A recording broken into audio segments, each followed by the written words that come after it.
Good morning students. आज हम देखेंगे रिकंस्ट्रक्शन ऑफ पार्टनरशिप का फोर्थ लेक्चर। इसमें हम दो टॉपिक्स डिस्कस करने वाले हैं, journal entry and revaluation account.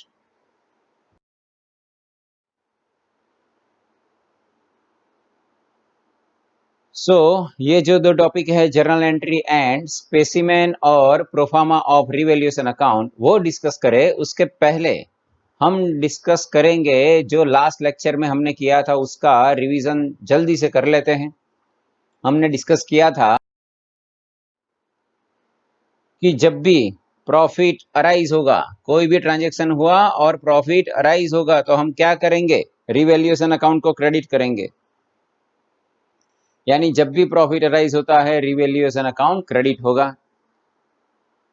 और ये तीन ट्रांजैक्शंस है जिससे आपका प्रॉफिट अराइज होता है। और कौन से तीन transaction? First one, increase in value of assets. Obvious है, असेट की वैल्यू इंक्रीज हो गई तो ये तो अच्छी बात है। लायबिलिटीज की वैल्यू डिक्रीज हो गई, ये भी अच्छी बात है क्योंकि इससे प्रॉफिट होगा। लायबिलिटीज कम हो गई, असेट्स की वैल्यू बढ़ गई। और कोई अनरिकॉर्डेड असेट्स है, जो असेट्स आपने लिखी नहीं थी, अब आपको पता चला, अब आप रिकॉर्ड करोगे तो फिर unrecorded assets are brought to books, तो वो भी आपके लिए प्रॉफिट है। तो ये तीनों केसेस में आपको रिवैल्यूएशन अकाउंट क्रेडिट करना है और इन तीन केसेस में रिवैल्यूएशन अकाउंट डेबिट करना है क्योंकि ये आपके लिए लॉस होगा। जैसे कि असेट की वैल्यू डिक्रीज हो गई, decrease in the value of assets. हो सकता है increase in value of liabilities, liabilities की वैल्यू इंक्रीज हो गई। या फिर unrecorded liabilities are brought to books, यानी जो लायबिलिटीज हमने रिकॉर्ड नहीं की थी अब पता चला कि इनको पेमेंट करना पड़ेगा। सो आउटस्टैंडिंग लायबिलिटीज क्रिएट हुई ना, आपके लिए लॉस है। तो ये 6 ट्रांजेक्शंस यहाँ पे है आपके लिए। लेकिन अब सुनिए, आज हम एक एक्सपेरिमेंट करने जा रहे हैं। इसमें हम ये करेंगे कि ये 6 ट्रांजेक्शंस मैं पहले डिस्कस कर लूंगा आपसे, फिर प्रॉपर जो जर्नल एंट्री फॉर्मेट में हम लिखते हैं उसका जो टेबल होता है उसमें उसमें मैं सिर्फ ट्रांजैक्शन लिखूंगा और 10 सेकेंड्स के बाद मैं स्लाइड को मूव करूंगा और आंसर आएगा। इन 10 सेकेंड्स में आपको उस ट्रांजैक्शन की जर्नल एंट्री क्या होगी वो सोचना है, ठीक है? और आपने जो सोचा वैसा ही आंसर आया तो आप समझ लीजिए कि ये 6 ट्रांजैक्शंस जो मैं डिस्कस करने जा रहा हूं वो आपने ठीक से समझे हैं, ठीक है? तो लेकिन अगर आप सोचोगे तभी आप ठीक से समझ पाओगे, अदरवाइज तो वेट करोगे कि चलो सर अभी बता ही रहे हैं, तो फिर आप ठीक से इसे सॉल्व नहीं कर पाओगे क्योंकि इसके बेस पे बहुत कुछ है, बहुत कुछ यानी चैप्टर्स है, आगे बहुत सारे चैप्टर्स इसके बेस पे हैं। ओके, देखते हैं। देखो, सबसे पहले असेट्स के लिए दो ट्रांजेक्शन्स लिए हैं। असेट्स की वैल्यू इंक्रीज हो सकती है या असेट्स की वैल्यू डिक्रीज हो सकती है। असेट्स की वैल्यू अगर इंक्रीज हुई तो आपके लिए वो प्रॉफिट है, और profit always revaluation account credit होता है प्रॉफिट के केस में। और जिस असेट की वैल्यू इंक्रीज हुई होगी उस असेट को हम डेबिट कर देंगे, यानी एंट्री क्या हुई, respective assets account debited to revaluation account. फिर से मैं कह रहा हूं, जब भी असेट्स की वैल्यू इंक्रीज होती है तो जिस असेट की वैल्यू इंक्रीज हुई उस असेट को हम डेबिट करेंगे, रिस्पेक्टिव असेट्स अकाउंट डेबिटेड। और असेट की वैल्यू इंक्रीज हुई वो हमारे लिए प्रॉफिट है, इसलिए हम रिवैल्यूएशन अकाउंट क्रेडिट करेंगे। Then decrease in the value of assets. अगर असेट्स की वैल्यू डिक्रीज हो गई तो असेट की वैल्यू डिक्रीज हो गई वो आपके लिए लॉस है, और लॉस है तो रिवैल्यूएशन अकाउंट डेबिट होगा। और जिस असेट की वैल्यू डिक्रीज हुई है उसको हम क्रेडिट करेंगे, यानी रिस्पेक्टिव असेट्स अकाउंट। ये दोनों entries clear, assets value increase and assets value decrease. Same way हम लायबिलिटीज पे आते हैं।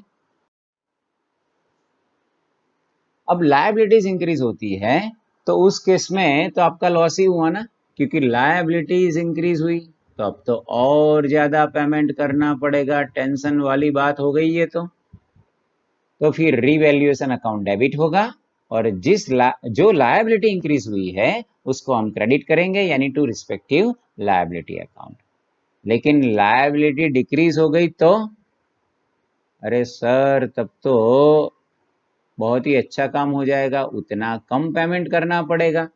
यस, सो प्रॉफिट हुआ तो रिवैल्यूएशन अकाउंट क्रेडिट होगा, वो तो फिक्स है क्योंकि प्रॉफिट हुआ।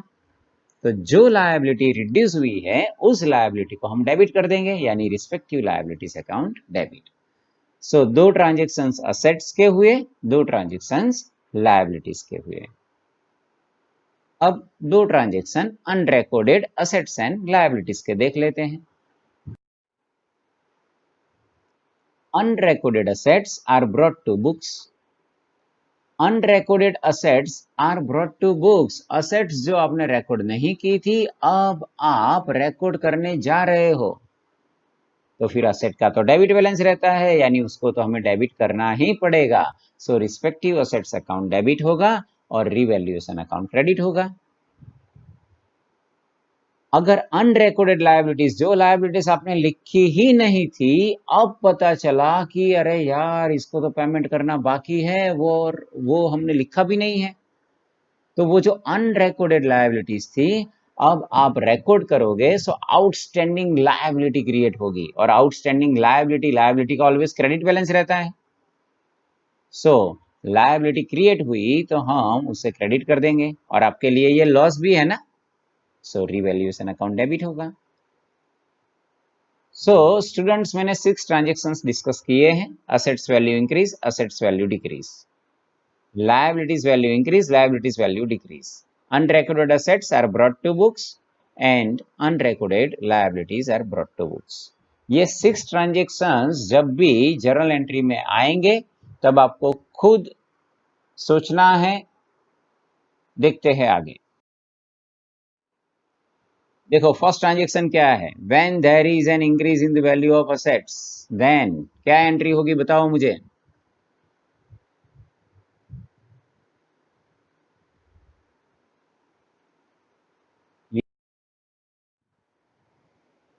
एंट्री हुई respective assets account debited to revaluation account. देखो जो भी स्टूडेंट सही में सोच रहे हैं और वो जो सोच रहे हैं वही एंट्री आ रही है तो आप ये समझिए कि आपने इसको ठीक से समझा है। अदरवाइज मैं अभी भी कह रहा हूं पहले या फिर इस लेक्चर को फिर से देखिए और फिर से जब ये स्लाइड आए तब जो आपको टाइम मिलता है उस टाइम पे आप सोचिए एंट्री क्या होगी।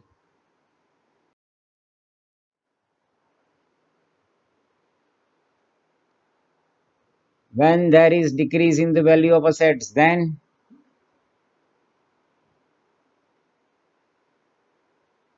यस सर ये तो इजी एंट्री है, लॉस हुआ सो रिवैल्यूएशन अकाउंट डेबिट और respective assets account credit. Yes yes.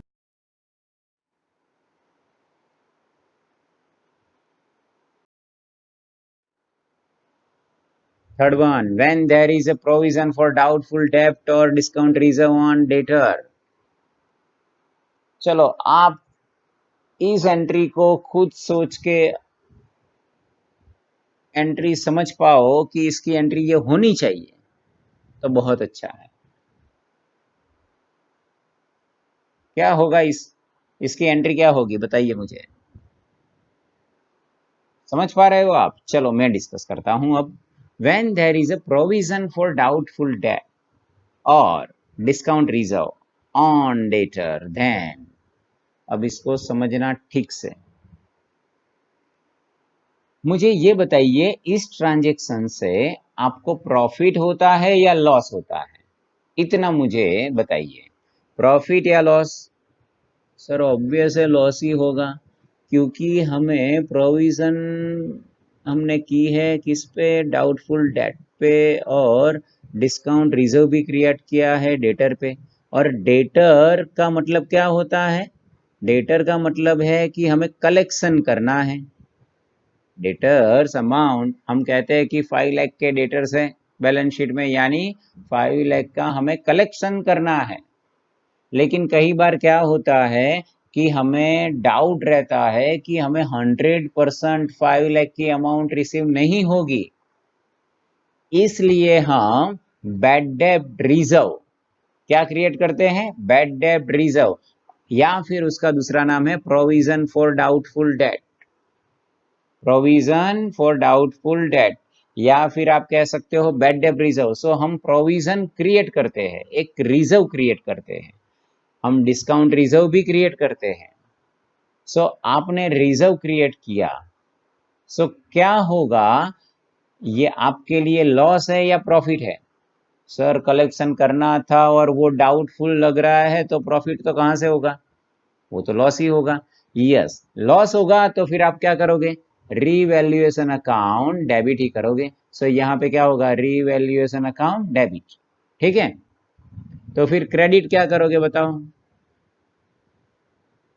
बताओ मुझे, आप सोचिए क्रेडिट क्या करोगे। क्रेडिट याद रखना ये होगा प्रोविजन फॉर डाउटफुल डेट और you say bad debt reserve.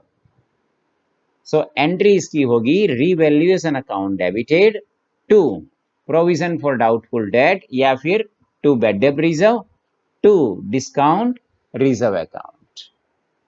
So to discount reserve on debtor account, तो एंट्री ये होगी। सर डेटर्स अकाउंट क्रेडिट नहीं करेंगे, देखो बहुत सारे स्टूडेंट ये सोचते हैं कि सर इसकी एंट्री ये जो है ना, ये नहीं होनी चाहिए, यहाँ पे इन दो, ये दो जो बैड डेट रिजर्व और डिस्काउंट रिजर्व ऑन डेटर्स है उसकी जगह डेटर्स अकाउंट होना चाहिए। बहुत सारे स्टूडेंट ये सोचते हैं, और आप में से भी बहुत सारे स्टूडेंट ने ये सोचा होगा कि सर डेटर अकाउंट क्रेडिट नहीं होगा। देखो डेटर अकाउंट क्रेडिट नहीं होता, क्यों? डेटर अकाउंट तभी क्रेडिट होता है जब बैड डेब्ट्स हो। बैड डेब्ट्स का मतलब ये होगा कि अब वो कलेक्शन होने वाला नहीं है, वो फिक्स हो चुका। समझो कोई पर्सन है जिसके पास से आपको कलेक्शन करना था 1 लाख, वो आपका दोस्त है और आपको पता है कि वो आपको 90,000 ही देगा। सो आपने क्या किया, डिस्काउंट रिजर्व क्रिएट किया, या फिर मैं कह सकता हूँ बैड डेब्ट रिजर्व क्रिएट किया 10,000 का। लेकिन जब आप उसके पास जाओगे और आप कहोगे कि आपका जो आउटस्टैंडिंग है वो हमें दीजिए, और वो पूछेगा कि मेरा कितना आउटस्टैंडिंग है भैया, तो आप क्या आंसर करोगे? आप ये कहोगे कि 90,000 दे मुझे? नहीं, आप कहोगे कि आपका आउटस्टैंडिंग 1 लाख है, यानी डेटर की अमाउंट रिड्यूस नहीं करनी है हमें, डेटर तो 1 लाख ही रहेगा, लेकिन हमने प्रोविजन या रिजर्व क्रिएट किया, वो क्रिएट किया यानी ये नया अकाउंट हमने ओपन किया, उसको हमें लिखना है टू बैड डेब्ट reserve account to discount reserve on debtors account. Clear students? So इसकी एंट्री समझ में आ गई सबको? When there is a provision for doubtful debt और discount reserve on debtor, then entry होगी revaluation account debited to bad debt reserve account to discount reserve on debtor account. Number 4 है if there is an unrecorded assets, accrued income और prepaid expenses, then okay बताइए मुझे, ये तीनों आपके लिए asset है, असेट है तो क्या होगा, असेट है तो डेबिट होगा, तो तीनों को डेबिट कर दीजिए। और आप जब अनरिकॉर्डेड असेट्स रिकॉर्ड करते हो तो आपके लिए प्रॉफिट है, सो रिवैल्यूएशन अकाउंट क्रेडिट कर दीजिए। कितनी इजी एंट्री होती है, जर्नल एंट्री सही में बहुत इजी है, बहुत। सिर्फ सोचना है, असेट सोचिए, प्रॉफिट सोचिए, लॉस सोचिए, लायबिलिटी सोचिए, असेट इंक्रीज हुई डिक्रीज हुई या लायबिलिटीज इंक्रीज डिक्रीज क्या हुआ उसको सोचिए, अपने आप एंट्री निकलती है। सही में ट्रांजेक्शन में से ही एंट्री निकल के कहती है कि यार मेरी एंट्री ये होगी। थोड़ा सोचिए, बहुत इजी एंट्री होती है सही में। देखिए एंट्री क्या हुई, जो भी अनरिकॉर्डेड असेट्स जो आप रिकॉर्ड करना चाहते हो वो respective assets account debited, accrued income है तो accrued income account debited, prepaid expenses है तो प्रीपेड एक्सपेंसेस अकाउंट डेबिटेड, तीनों असेट आप रिकॉर्ड करने जा रहे हो यानी ये तीनों डेबिट, और आपके लिए प्रॉफिट है तो टू रिवैल्यूएशन अकाउंट। ओके, देखते हैं फिफ्थ वन। खुद सोचिए, if there is an increase in amount of liability.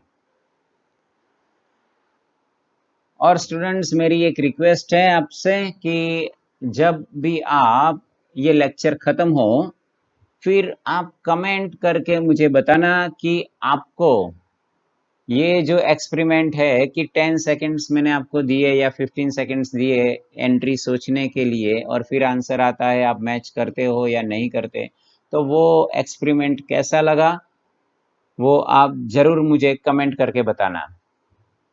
Okay, इसकी एंट्री क्या होगी? लायबिलिटी इंक्रीज हो गई। अरे सर, लायबिलिटी इंक्रीज हो गई, ये तो हमारे लिए लॉस हो गया। लॉस हुआ, revaluation account debit and respective liability account credit. क्या बात है, इतनी easy entry. Revaluation account debited to respective liability account. अब इंक्रीज किया था, अब डिक्रीज करेंगे। If there is a decrease in amount of liability then. अरे सर, अब तो 10 सेकंड्स की भी कोई रिक्वायरमेंट नहीं है, हम बहुत इजी समझ पा रहे हैं। लायबिलिटी डिक्रीज हो गई तो हमारे लिए प्रॉफिट हुआ, प्रॉफिट हुआ तो रिवैल्यूएशन अकाउंट क्रेडिट होगा और रिस्पेक्टिव लायबिलिटी अकाउंट डेबिट होगी। यस स्टूडेंट्स, आप सब बहुत स्मार्ट हो।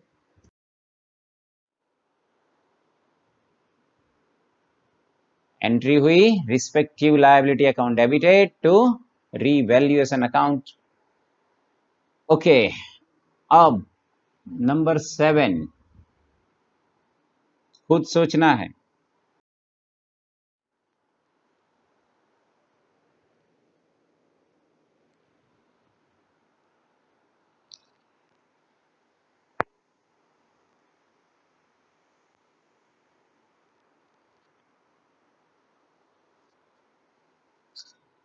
Okay, when an entry made for unrecorded liability in the books, unrecorded liability record नहीं की थी, अब record करनी है, तो हमारे लिए तो loss हो गया, क्योंकि हमें outstanding liability हमने create की जो entry record ही नहीं थी, तो अब तो payment करना पड़ेगा। So liability का credit balance होता है, तो liability हम credit करेंगे, और loss हुआ तो revaluation account debit करेंगे। Yes. सो एंट्री क्या हुई? Revaluation account debited to outstanding liability account, और नरेशन में लिखेंगे being the unrecorded liability is recorded. अब देखो स्टूडेंट्स, नॉर्मली ये 7 ट्रांजेक्शंस आपको पूछे जाते हैं, फिर इस 7 ट्रांजेक्शंस को आप रिकॉर्ड करोगे, इसका पोस्टिंग करोगे, तो फिर क्या होगा? रीवैल्यूएशन अकाउंट, देखो मैंने इसमें लिखा रीवैल्यूएशन अकाउंट डेबिट, ठीक है। सो रीवैल्यूएशन अकाउंट में डेबिट साइड में लिखूंगा टू आउटस्टैंडिंग लायबिलिटी अकाउंट। ये नंबर 6 एंट्री में मैंने लिखा रीवैल्यूएशन अकाउंट क्रेडिट, यानी रीवैल्यूएशन अकाउंट में क्रेडिट में लिखूंगा रिस्पेक्टिव लायबिलिटी अकाउंट, ठीक है। सो फिर ऐसे सारे ट्रांजेक्शन मैंने रीवैल्यूएशन अकाउंट में लिख दिए। अब क्या होगा? रीवैल्यूएशन अकाउंट, उसका दूसरा नाम क्या था बताओ तो मुझे। रीवैल्यूएशन अकाउंट का दूसरा नाम याद कीजिए, क्या नाम था? याद आ रहा है? बहुत ही अच्छा नाम था, profit and loss adjustment account.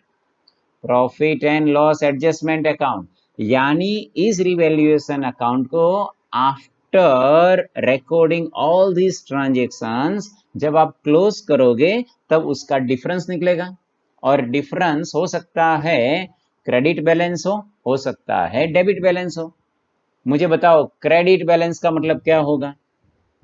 Credit balance का मतलब होगा प्रॉफिट, क्योंकि रिवैल्यूएशन अकाउंट का दूसरा नाम मैंने बताया ना, profit and loss adjustment account है ये अल्टीमेट, क्योंकि पूरा revaluation account profit credit loss debit यही तो किया हमने।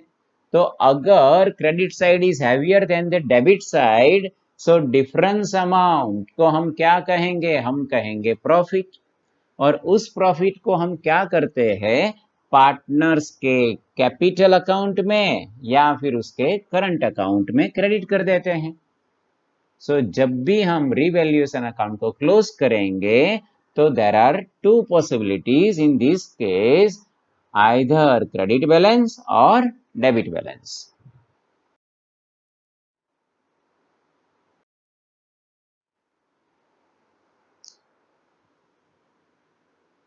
सो अगर if profit of revaluation account, if loss of profit कब होगा?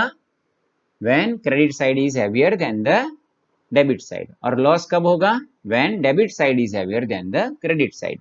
लेकिन डिफरेंस कहां पे निकलता है? प्रॉफिट रिवैल्यूएशन अकाउंट क्लोज करोगे, डिफरेंस कहां पे आएगा? डेबिट साइड आएगा। इसलिए एंट्री क्या होगी? Revaluation account debited to partners capital और current account. Revaluation account debited to partners capital or current account. Being due to revaluation, profit is distributed between partners in the ratio of profit and loss. अब देखो, partners capital account and current account हो capital account कब होता है, current account कब होता है, याद है ना आपको? अरे सर, हम तो सब कुछ भूल चुके। देखिए आप, वो सारे लेक्चर्स आपके पास पड़े होंगे, देखिए। जब फ्लक्चुएटिंग कैपिटल अकाउंट मेथड होती है या फिक्स्ड कैपिटल अकाउंट मेथड होती है, तब क्या होता है? फिक्स्ड कैपिटल अकाउंट मेथड में हम करंट अकाउंट प्रिपेयर करते हैं और साथ में कैपिटल अकाउंट, और फिक्स्ड कैपिटल में सिर्फ कैपिटल होती है। इसलिए कौन सी मेथड से आप पार्टनर्स के अकाउंट मेंटेन कर रहे हो, उस हिसाब से इन दोनों में से किसी एक वर्ड का यूज होगा, पार्टनर्स कैपिटल अकाउंट और पार्टनर्स करंट अकाउंट। ओके, तो अब लॉस हुआ तो डिफरेंस आएगा credit side. So revaluation account credit होगा और पार्टनर्स कैपिटल और करंट अकाउंट में डेबिट होगा। सो लॉस, पार्टनर्स कैपिटल और current account debited to revaluation account. So students, अब जल्दी से स्पेसिमेन और यूसे प्रोफार्मा ऑफ रिवैल्यूएशन अकाउंट देख लेते हैं।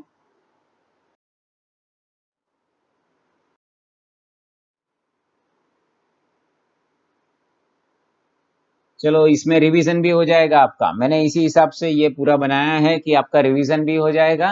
तो आपको एक एक करके मुझे बताना है इसमें कि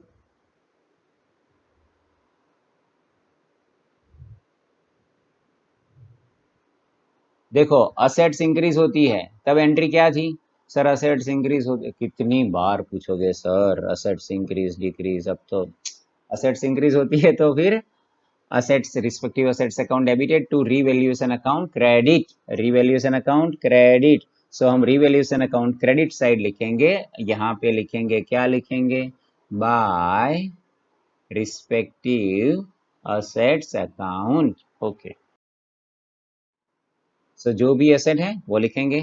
सेकेंड ट्रांजेक्शन देखते हैं, असेट्स डिक्रीज। सो असेट्स डिक्रीज हुई थी तो एंट्री असेट्स डिक्रीज, तो हमारे लिए लॉस है, तो रिवैल्यूएशन अकाउंट डेबिट करेंगे और वहां पे लिख देंगे to assets account.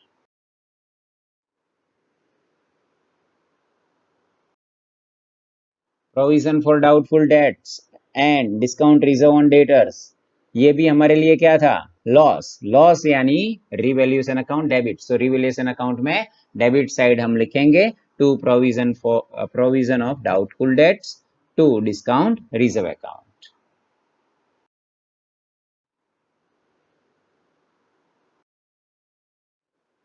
Unrecorded assets, accrued income और प्रीपेड एक्सपेंस। अरे सर, ये तो हमारे लिए प्रॉफिट है तो रिवैल्यूएशन अकाउंट क्या करेंगे? क्रेडिट करेंगे। सो हम क्रेडिट साइड लिखेंगे by assets account, by accrued income account, by prepaid expense. तो ये 4 आइटम्स असेट्स रिगार्डिंग।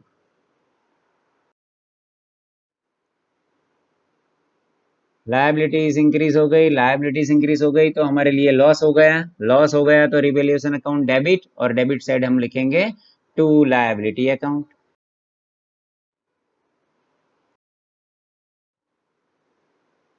लायबिलिटी अगर डिक्रीज हो गई, अच्छा सर लायबिलिटी डिक्रीज हो गई, हमारे लिए प्रॉफिट है, रिवैल्यूएशन अकाउंट में क्रेडिट साइड लिखेंगे यहाँ पे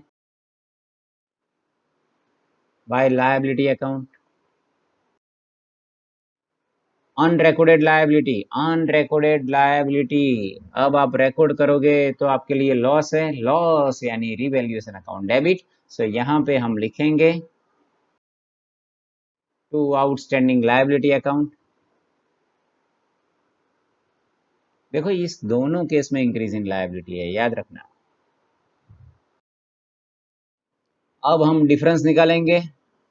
डिफरेंस हो सकता है, पॉसिबिलिटी दोनों साइड है। अगर क्रेडिट साइड इज हेवियर, अगर यहाँ पे क्रेडिट साइड टोटल ज़्यादा है, डिफरेंस निकला आपका इस साइड, डिफरेंस यहाँ पे है, तो फिर इसे हम कहेंगे प्रॉफिट। ये आपके लिए प्रॉफिट होगा, और प्रॉफिट है तो टू पार्टनर्स कैपिटल अकाउंट, यहाँ से क्रॉस एंट्री होगी पार्टनर्स कैपिटल अकाउंट में क्रेडिट। और अगर debit side is heavier, debit side ज़्यादा है और डिफरेंस आया आपका क्रेडिट साइड, डिफरेंस आया क्रेडिट साइड, तो फिर वो आपके लिए लॉस है, इसे डेबिट बैलेंस बोला जाता है, तो वो पार्टनर्स कैपिटल अकाउंट में डेबिट होगा। तो ये आपका स्पेसिमेन है। सो स्टूडेंट्स, मिलेंगे अब नेक्स्ट लेक्चर में। नेक्स्ट लेक्चर में अब हम प्रैक्टिकल क्वेश्चंस करेंगे, लेकिन यहाँ तक सब कुछ क्रिस्टल क्लियर होना चाहिए। All of you goodbye, take care.